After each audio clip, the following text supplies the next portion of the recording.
Hello and welcome to Community Service Spotlight. I'm your host, Bud Qualk, and today we have the McCracken County Library here. So if you're not a friend of the library, I'm sure you will be when this show's over. We'll be right back.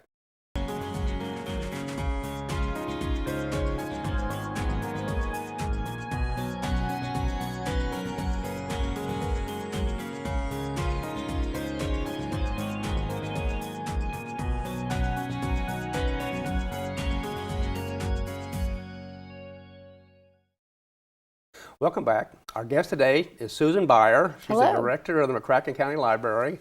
Good morning. Good morning. Thank you for having me. Well, we're glad to have you. I'm really one of my favorite shows, I think it's going to be. Tell us about some of your services. We'll start out with that. That's a great question to lead with. And honestly, I could talk this entire episode, I think, about the services we provide. I wanted to start out by talking about what we have, and then I'll get into what we do. I think most people are familiar with a library having books, and of course we have a lot of books. We also have DVDs, we have CDs to check out, we have books on CDs. What I think some people don't realize is that we also have ebooks to check out for free. Oh my gosh, ebooks already. Yes, yeah. ebooks, also e-audiobooks. We also have a service called Hoopla that provides streaming services. So similar to Netflix, you can stream TV shows and movies for free with your library card on Hoopla.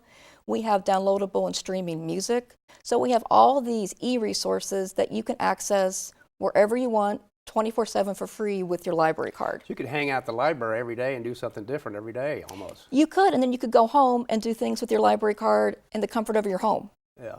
The convenience is just amazing. I brought a library card, but it's a little tiny one. I'm not going to get it out because you won't even be able to see it on the. But what's the difference between a person who has a library card and a friend? What's that? Well, we hope that people are both, but the library card gives you access to the materials in the library. So that means you can check out books, you can check out DVDs, you can also access our ebooks and our e-audiobooks and our databases from home. A friend of the library, that is a membership into our support organization, and they are a phenomenal group of community volunteers and library advocates who hold book sales for us throughout the year and really help augment our budget with the money that they raise. So the friends most of them are volunteers, which you use a lot of. The friends are all volunteers. All yes. volunteers, okay. Absolutely. But if you don't have a card, you can't take things out. You got to have a card. You do need a card to take things out of the library. Now, there are lots of things you can do in the library without a card, but we encourage everyone who is eligible to get a library card. Okay, and it's very easy. While we're talking about that, how do you get a card? You go down to the library and. You can apply online if you'd like. Okay. But you would go to the library to get your actual physical card.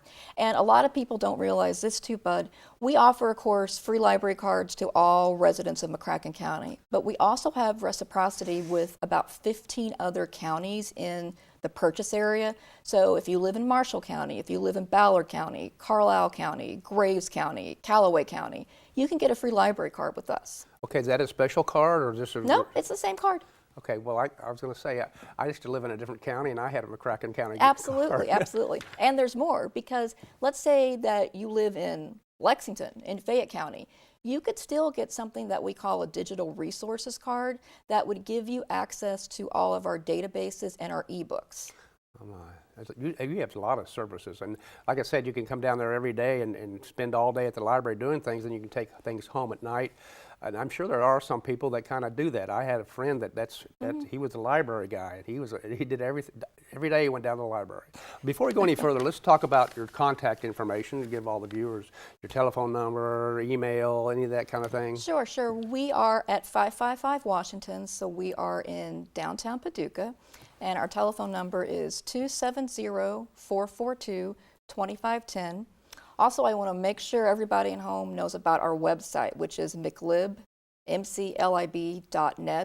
mean, we kind of call it our branch library in a way because there's just so much you can do from our website. And we also have a very active presence on social media. We are on Twitter, Facebook, and Instagram. Is that all? That's all.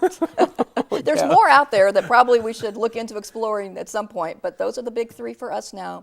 We're really excited about this. We just hit over 5,000 Facebook followers. 5,000. That's more than my Facebook followers. More than mine too. So we're really impressed with that. It's something that It's really fun to use. It's fun to engage with our customers that way. People ask us questions about books and programs that way, so it's another way that we serve the community and answer their questions. And you almost have to do that with the new generation coming up because that's what they do. Oh, absolutely. Yeah. And also there's an expectation for an answer almost instantly. Yeah. So you've got things for old guys like me and the young people and children. When we'll get into that more. Tell me, how did you get involved with the library? What's your little story? It's not linear, but I'll tell you my story. So I grew up about 2 hours away in southern Illinois in Jefferson County. Have you heard of Waltonville? I lived in Mount Vernon, Illinois Oh my for gosh, 15 years. I know all about Waltonville, yeah. Oh my gosh, I think you're the first person who's ever heard of Waltonville. This is fantastic. So that's where I grew up, in Waltonville, Illinois. Okay. And then I went to college in Southern Illinois, and then I did my graduate work in library science at the University of Kentucky. Yeah. So I lived in Lexington for a year and a half. And after that, I worked in public libraries in Ohio, and then back in Illinois in a town called Edwardsville. Oh, yeah. Yeah, Been there many times, yeah. Right, across the river from St. Louis. Yeah. And then my husband got this incredible job opportunity that took us to California for 15 years. Oh, my. So, where in California? Well, 2 different places. We spent most of that time in the Los Angeles area, but we also spent about 3 years living in the Bay Area. I lived in San Francisco for a while. We followed each other around the country, yeah. I think. In Ohio, you said, where in Ohio? In the Cincinnati suburbs. Okay, I'm from Akron and Cleveland. Oh, okay, so okay. That's where I was born, in Akron. So yeah, I just want to say maybe this could go on, but we separate there, I guess. Oh my gosh, but that's pretty wild. So you've been doing this kind of thing for a long time. I've been doing this for over 20 years, which is kind of hard to believe, but there you are.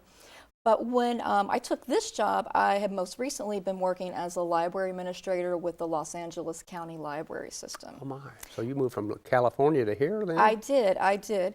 I was ready for a change. I loved my time in California. I had just an excellent experience living there and working there in libraries. But I was ready for a director position in a community I felt where I could make a difference and make an impact and be involved. I was also looking to be a little closer to my family and to the region where I grew up, and growing up in the Mount Vernon area, Paducah was very familiar. And also I had some familiarity with Kentucky because I did my graduate work at UK. Okay. And I saw the job opportunity and I applied, and there were a series of 3 interviews, the final one being a visit to Paducah and community presentations and meetings with the staff and the managers and the board. It was a pretty intensive process, but at the end, they wanted me and I wanted them. So here I am. Yeah. Well, you've probably worked in some pretty big libraries. Now, McCracken County, that's really a nice library. I've been to other libraries around the area, and most of them are okay for libraries, but nothing like McCracken. McCracken's pretty good size, isn't it? We're really proud of it. As far as physical size, it's a 2-story building. 30,000 square feet. It was built in 1970. And but I hear that a lot from people who say, I've moved to Paducah from Chicago, from Nashville, from Louisville, and I was not expecting this quality of a library in a quote-unquote small town. Yeah, we hear that all the time. And 26,000 is, these days is a small town. Yeah. Right. Although our service area is McCracken County, so So we count our service area as about 65,000. Okay, and then plus all the surrounding counties, the people that take advantage of it too. So you really could say it's a pretty big area then, probably, not just 60,000. Yeah.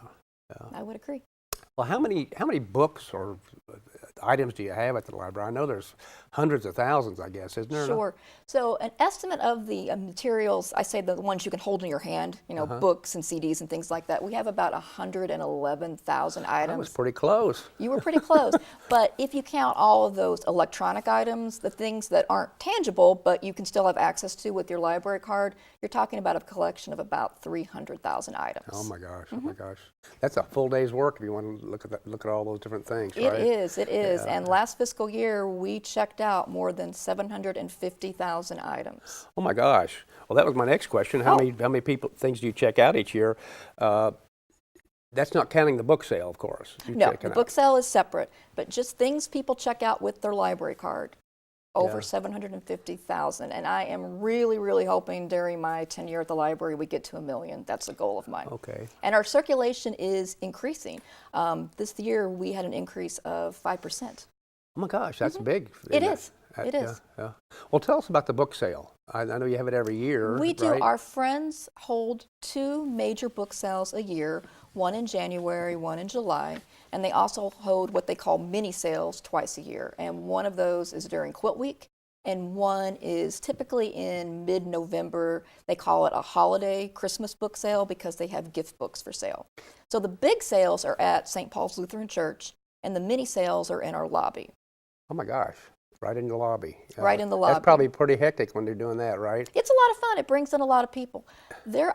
Like I said, but I've been doing this for over 20 years, so I've worked with a lot of great friends groups, but I'm completely not biased.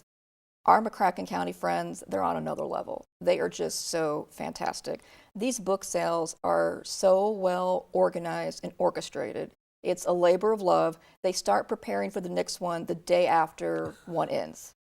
Seriously. Well, why do you have to have a book sale? Is there a reason for, you just out of the goodness of your heart, you want to give some books away, or? Well, it is a fundraiser, yes, but it's also a way to carry the message of literacy in the community, and it really does bring the community together. It has a very wide regional draw. When I go to the book sale, I'm always amazed at the license plates you see in the parking lot, because obviously there's McCracken County, Kentucky plates, but you see Tennessee plates, you see Missouri plates, you see Illinois plates. Really? They come from all over. Okay. Yeah, I know we buy a box or two every year, and they're really good books. They're not, they're not got the covers torn off, or they're not ones that are dirty and people just they're really nice books, and there's some really good authors in there. Yeah, the friends do a really good job of screening them. They want to have quality merchandise for people to buy. Well, they always do. Yeah. Now, do you partner with other organizations in the area? We do. We have so many wonderful partners in the community. One is, are you familiar with our garden? We have a beautiful library garden. Yes, I'm a gardener. Oh, okay, okay. I gave a little seminar out in your garden one time. Oh, my goodness. On the side there. Yeah, it was beautiful. You have that arch or that little pergola little thing there. Right, right. We have a beautiful garden. We do programming out there. We've done yoga in the garden. That's where we had our big eclipse program, where about 1,000 people were in there watching the eclipse. And that garden was a gift from the Paducah Garden Club, and they also currently maintain it. So we enjoy that partnership. We also work with many other organizations. We do a lot of programming now with Sprocket. Sprocket is the innovation hub that's at the Coke plant. I've heard of that, yeah. Yes, yes. That's been very successful. We were able to receive a $20,000 grant from the American Library Association and Google. Yeah, big money. To bring coding classes for youth to the community. And we wanted to take them out in the community, so we held them at Sprocket and at Oscar Cross Boys and Girls Club, another organization where we partner. Well, that's great. You've named some really good ones there. Yes, and there's more. I mean, I could talk for a long time on this one. Something that we are doing that I'm really proud of, we are holding a book group for teens who are currently at the Juvenile Detention Center. Oh my gosh, and where Yes. that's a local detention center? Yes, here in McCracken County. I know where it's at, So they come in and they get to take advantage of your services? Well, we go there. Oh, you go there? We go there. Okay. They are limited to being at the facility, Okay. so we take our services there. And that's kind of our approach to outreach and partnerships, because there are some folks who, for whatever circumstance, can't enjoy or use the library in a traditional way. They can't get to us. Well, then we go to them. Another example of that is we have an incredibly robust homebound delivery service. We have an employee, her full-time job is serving those who are homebound. And she does a mail service for folks who are still living at home but aren't able to get to the library. But she also visits about 12 assisted living and nursing homes per month. And she delivers books to them. That's a lot of work. It's a lot of work. It's a lot of schlepping of books, but she loves it. It's her calling in life. She takes books out to them. She does programming for them. She does book talks. I have to share a cute story because she recently did a book talk there where the book featured a certain kind of cake. I believe it was an orange marmalade cake. Well, this is Kathy, this is how she takes it to another level. She baked orange marmalade cupcakes and brought them to the home to share with the residents there as they talked about the book. And the cutest thing was one of the residents at the nursing home took it to the head chef and said, "These are really good. Could you make cupcakes just like it?" So I don't know how the chef feels about us, but they were a big hit with the residents there. Well, I bet it went over well. I bet. I bet Yeah. the cook So that's the probably- kind of personal touches that we have. Other organizations, I told you I could talk a long time about this. No, but, go ahead. We have a great relationship with the McCracken County Genealogy Society. That's right up my alley. Is I love it? that too. Yeah. Is it? Well, we have a local history room. We house their collection there, and they also meet with us monthly and hold their programming there. So that's a very important part of what we do. That's another service that we have a room with physical books in it and physical records, but we also have a growing digital archive of thousands of photos representing Paducah's past. And they are really amazing to look at. It's taken a lot of work from our staff. We have our local history coordinator, Nathan Lynn, and our systems and web services librarian, Zach Underwood. They have undertaken this very intensive digital collection process. We have researchers from all over the world who can access Paducah's history from their computer. That's very popular these days. It is. You know, we've been on Ancestry.com and made phone and talked to friends and relatives, and I'm going. There's a reunion up in where I came in northern Ohio. I'm going to do some research up there. So everybody's talking about that now. Right. You see Ancestry, but you also there's all kinds of other ones, and they're doing your DNA and all Yes, that. yes. Which is very interesting too. I did that, and it didn't turn out the way I thought it was. Oh my goodness. Yes, it hardly ever does, they say. So that's very popular. You said, talking about going out, do you have when I was growing up, one of my favorite things was every month a bookmobile would come. So you have a bookmobile? We do not have a bookmobile, but we do so much outreach. As I said, our Homebound delivery coordinator takes books out to the facilities. We also have something called, and we just got it a few months ago, called a book bike. We call it the Prairie Bike. The regulars out there who have been to our story times over the years know our Storytime mascot. His name is Prairie Bear. Library, Prairie Bear. He's kind of famous. He's kind of a big deal. Okay. And we have a bike named in his honor called the Prairie Bike. We had a contest where local children submitted entries for the logo for the bike. So there was a student from Paducah Middle School who won, and her logo is actually on the bike of Prairie Bear. Super cute. And we take that out in the community. We have taken that to farmers markets. We have had that in parades. We were in the Christmas parade. We're going to be in the Emancipation Day parade. Also, we have taken that out to do what I think is a really incredible partnership with the schools. Our school district has the nutrition bus during the summer months to offer breakfast and lunch to children. And we have followed the bus basically this summer, and while the kids are getting their breakfast and lunch, we take the bike out and we deliver books to them. I'll be darned. So feeding and reading.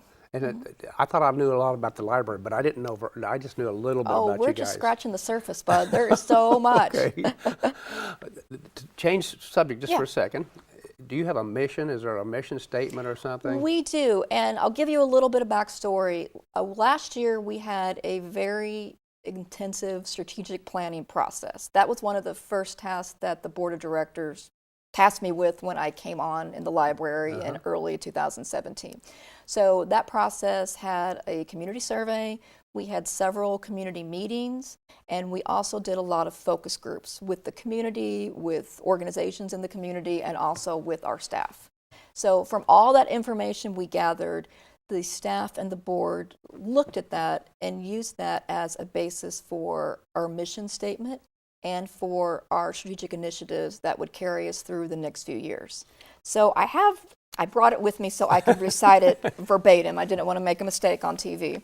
But I'll read you what we came up with as a mission statement because we're really proud of it. We think it encompasses and embodies what we do. The McCracken County Public Library empowers everyone to discover, grow, learn, and play through our programs, services, and resources. We enrich our community by providing innovative programs, a diverse materials collection, access to technology, and exceptional customer service. That's nice. That's really nice. That's nice, yeah. Now, all those services and what you just covered, how do you finance that? Are you government? Are you donations? We or are both? government, and that's a very good question. So the vast majority of our funding comes from local property taxes. Huh. We do get a small amount of state funding. We do get assistance from our generous friends groups through the proceeds of their book sale. And we also look for grant opportunities to augment our budget and enhance our services. I had mentioned the $20,000 from the American Library Association and Google, so that helped us provide those coding programs. Yeah. So how many employees, did you already tell us how many employees you had and how many? We have about 55 right now. Sometimes that fluctuates. Sometimes we bring in extra help in the summer because that's a very busy month for us. And about half of those are full-time. Okay, and then you get the volunteers on top of that. We do have volunteers. We have volunteers who help us with shelving. We also have a lot of teen volunteers. It's very common now for teens to need volunteer hours for their school or to put on their college applications. So we do provide those opportunities, especially in the summer. We have teens help us with our summer programs for kids. And then the Friends, of course, they are an all-volunteer organization, and they are always looking for volunteers to help sort books and to help transport them from the library to their storage shed. How do you become a friend? There is a membership form on our website, and we also have paper forms in the library. For guys like me. For guys like you, yeah, that's fine. We take either way, and there are different membership levels. They have them for individuals, for families. Oh, that's great.